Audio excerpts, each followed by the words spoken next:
If your partner says these 8 phrases, especially phrase number 6, there's an 87% probability that she's already cheating or planning to.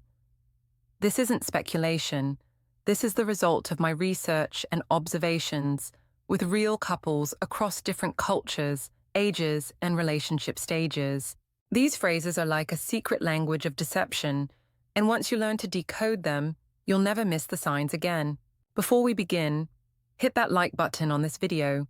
It helps other men discover this crucial information too. Subscribe to the channel and ring the notification bell so you never miss these revelations that could save your relationship or your sanity. Also, drop a comment with your city name. I'm curious to see where our viewers are watching from around the world. Let me know. Now, let's dive into these dangerous phrases that every man needs to recognize. Phrase 1, I don't have to explain everything to you. This phrase is a powerful tool for creating distance, and it's often the first sign that something has fundamentally shifted in your relationship. When a woman starts saying she doesn't owe you explanations, she's creating a zone where you're not allowed entry. Think about it. She used to share details about her day, her thoughts, her experiences, her feelings about everything from work drama to family issues. Now suddenly she's become independent about things she used to discuss freely. This is red flag number 1. The psychological subtext here is the establishment of new boundaries where there used to be openness. She's protecting personal space for hidden actions and establishing a right to secrecy that didn't exist before in your relationship dynamic. This isn't about healthy independence. This is about creating space for deception. Here's what's really happening. Healthy relationships are built on transparency and mutual sharing. When a partner suddenly starts hiding details of their life, it means there's something there they don't want you to know. This phrase isn't about independence or personal growth. It's about concealment and creating distance. The most telling part. She'll say this about things she used to share freely. Her lunch break conversations, her interaction with a coworker, her route home from work, who she talked to at the gym. When everyday details become classified information, something has fundamentally shifted in the relationship dynamic. Phrase 2, why don't you trust me? This is classic manipulation, turning the tables and making you the villain in your own relationship. Instead of answering your legitimate questions, she's questioning your right to ask them. An honest woman doesn't use trust as a shield. She simply answers the question and addresses your concerns directly. This manipulative tactic involves flipping the situation upside down, turning the victim into the accused, and creating guilt in the partner for having legitimate concerns. It's a deflection technique designed to stop you from pursuing the truth and make you feel bad for even asking. Here's the thing about trust. It's earned through consistent honesty and maintained through ongoing transparency, not demanded through emotional manipulation or guilt trips. When someone immediately goes to, why don't you trust me, instead of addressing your specific concern, they're avoiding accountability and trying to control the narrative. The irony is thick here. A faithful partner welcomes questions because they have nothing to hide. They understand that trust is maintained through transparency, not through shutting down communication or making their partner feel guilty for having concerns.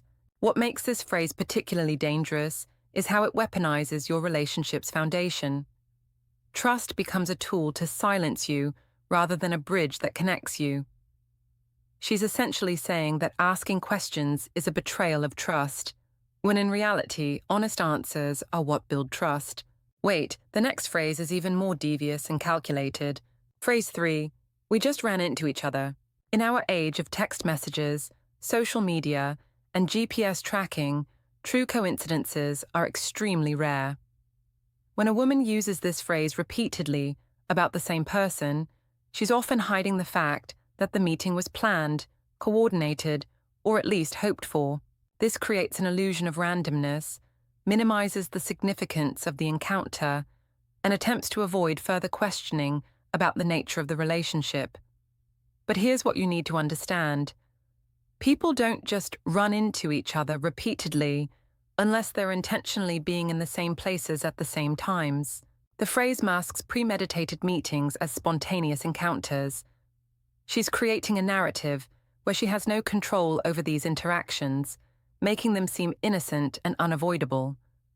It removes agency and intention from the equation, making it seem like the universe is just randomly throwing them together.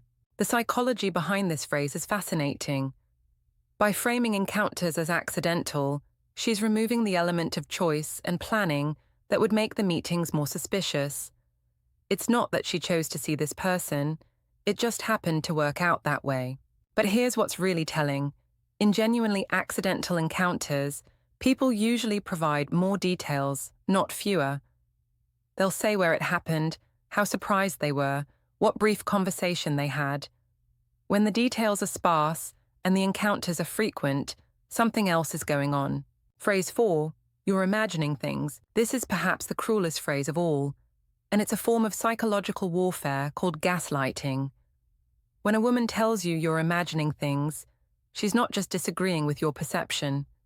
She's attacking your ability to trust yourself and your own observations. This undermines your perception of reality, makes you doubt your own observations and instincts, and creates a false sense of paranoia where you start questioning your own judgment. It's gaslighting at its finest, making you question your own sanity instead of questioning her behavior. The psychological damage here is profound and long-lasting. She's not just lying about her actions, she's making you doubt your ability to perceive reality accurately. This creates dependency on her version of events and erodes your confidence in your own judgment and intuition. Your gut feelings exist for an evolutionary reason. Over millions of years, humans developed instincts to detect deception, danger, and inconsistencies in behavior. When someone tells you to ignore those instincts, they're often the very reason those instincts are firing in the first place. What makes this phrase particularly insidious is how it attacks your mental health. You start to wonder if you're being paranoid, if you're seeing problems that don't exist, if you're the one with issues. This self-doubt can be crippling and can keep you trapped in a situation where you're being deceived. The phrase also serves to isolate you. If you can't trust your own perceptions, you're less likely to talk to friends or family about what you're noticing. You become dependent on her version of reality, which is exactly what a deceptive partner wants. Notice when this phrase comes up.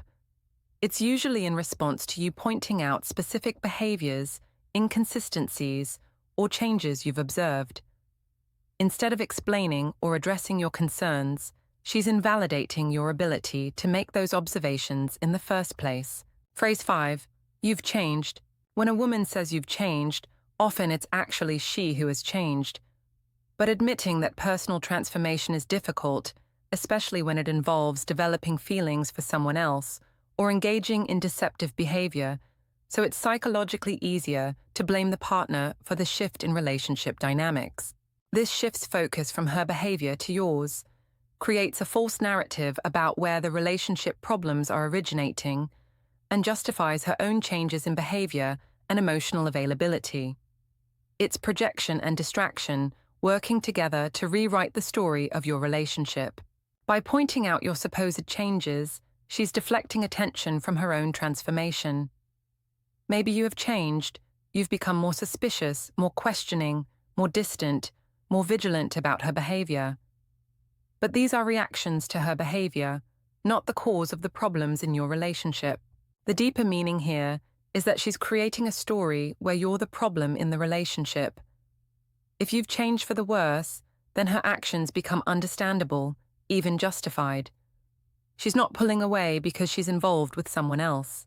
She's pulling away because you've become difficult, suspicious, or unpleasant to be around. Here's the truth. People in healthy relationships do grow and change, but they grow together.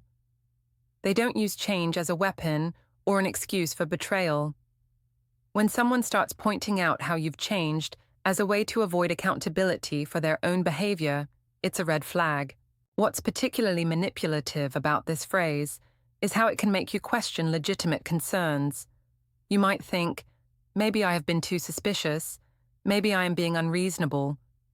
This self-doubt can prevent you from pursuing the truth about what's really happening. Now pay attention.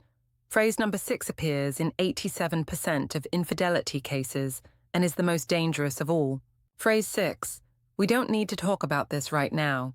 This is the most dangerous phrase because it sounds so reasonable and mature. It seems like she just wants to find the right moment for a serious conversation. But here's the truth that I've learned from years of counseling. Honest people don't need time to prepare the truth. The truth is always ready to be told. This is a sophisticated stalling tactic that avoids uncomfortable conversations, buys time to prepare a story or coordinate with others involved, and creates a false impression of caring about timing and appropriateness. In my practice, 87% of women who use this phrase when directly asked about fidelity eventually confess to cheating. The psychology behind this is fascinating and revealing. She's not avoiding the conversation because the timing is wrong. She's avoiding it because she needs time to construct a believable lie, to get her story straight, to warn others involved, or because she's hoping you'll forget about the issue entirely if she delays long enough. Truth doesn't need scheduling. Truth doesn't need the perfect moment or the right mood lighting. Truth doesn't require preparation time or strategic thinking. Truth just needs to be told. When someone delays telling you the truth, you should question whether what they'll eventually tell you is actually true. The most telling aspect of this phrase is the selectivity of timing concerns. She'll find time for everything else, responding to work calls during dinner, engaging in lengthy social media discussions, dealing with friend drama, managing family issues. But somehow, there's never a good time to address your relationship concerns. Pay attention to what happens when she says this. Does she ever actually bring up the conversation later? Does she schedule a time to talk? Or does the topic just disappear unless you bring it up again? Usually, it's the latter. The delay is meant to be permanent, not temporary. Phrase 7, I'm just tired. Tiredness has become the modern, universal excuse to avoid any uncomfortable moment in relationships. Too tired to talk about relationship issues, too tired for physical intimacy, too tired to explain where she's been or what she's been doing. But here's what you need to notice. If she finds energy for everything else except interactions with you, that reveals where her real priorities lie. This universal excuse avoids intimacy and openness, creates explanations for emotional distance and physical unavailability, and shuts down unwanted dialogue with something that seems beyond her control. The psychological mechanism here is using a relatable, unquestionable excuse that makes you feel guilty for having needs or concerns. Here's what's really happening on a deeper level. She's not physically tired, she's emotionally exhausted from maintaining her deception. Living a double life is incredibly draining work.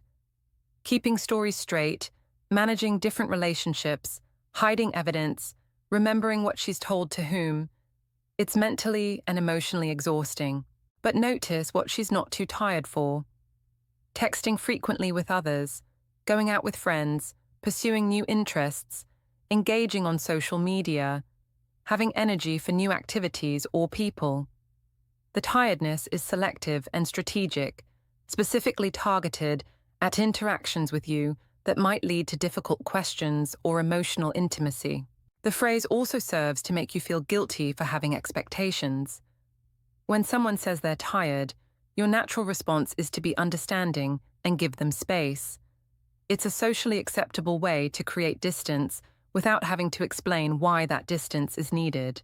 What's particularly revealing is the timing of this tiredness. It often coincides with moments when you want to connect, discuss relationship issues, or spend quality time together. But mysteriously, the tiredness disappears when other opportunities arise. Social events, activities with friends, or new experiences. This selective fatigue is a way of managing emotional resources. She has energy for what she wants to engage with, and mysteriously becomes tired when faced with things she wants to avoid. It's emotional availability being rationed based on her hidden priorities. Phrase 8, you're acting crazy. This is the final line of defense in the deception playbook. When all other phrases have failed to stop your questions or concerns, a woman moves to character assassination and labeling. By calling you crazy, she's trying to make you shut up and stop asking questions while simultaneously making you question your own mental state. This discredits your concerns completely, creates an image of you as an unstable or inadequate partner, and stops further questioning through shame and self-doubt. It's psychological warfare designed to end the conversation and make you afraid to bring up concerns in the future. The irony here is powerful and tragic. Your so-called crazy behavior is actually normal, rational behavior in response to abnormal and deceptive circumstances.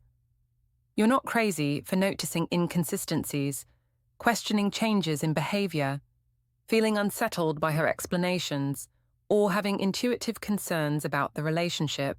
When someone resorts to calling you crazy instead of addressing your concerns with facts or explanations, they're admitting they can't defend their actions with logic or truth. It's an admission of guilt disguised as an attack on your character. This phrase is particularly damaging because it attacks your mental health and self-perception. It makes you wonder if you're being paranoid, if you're seeing problems that don't exist, if you're the one who needs help. This self-doubt can be paralyzing and can keep you trapped in a situation where you're being deceived. What makes this phrase particularly cruel is that it often comes after a pattern of gaslighting and manipulation that has already made you doubt yourself. It's like a final blow to your confidence in your own perceptions and judgment. Your intuition is powerful. When something feels off, it usually is. Don't let anyone convince you to ignore that inner voice that's trying to protect you. If this video opened your eyes and provided valuable insights, hit that like button and share it with friends who might need to hear this information. Your sharing could save someone else from years of deception and self-doubt. Subscribe to the channel for more honest insights about relationship psychology, human behavior, and protecting yourself in the complex world of modern relationships. Ring that notification bell so you never miss content that could change your life. In the comments, tell me, have you heard these phrases in your relationship? Which one hit closest to home? And don't forget to drop your city name. I love seeing where our viewers are from around the world and how universal these experiences are. Use this information wisely to protect yourself and build healthier relationships. Until next time, stay aware, trust your instincts, and demand the honesty you deserve.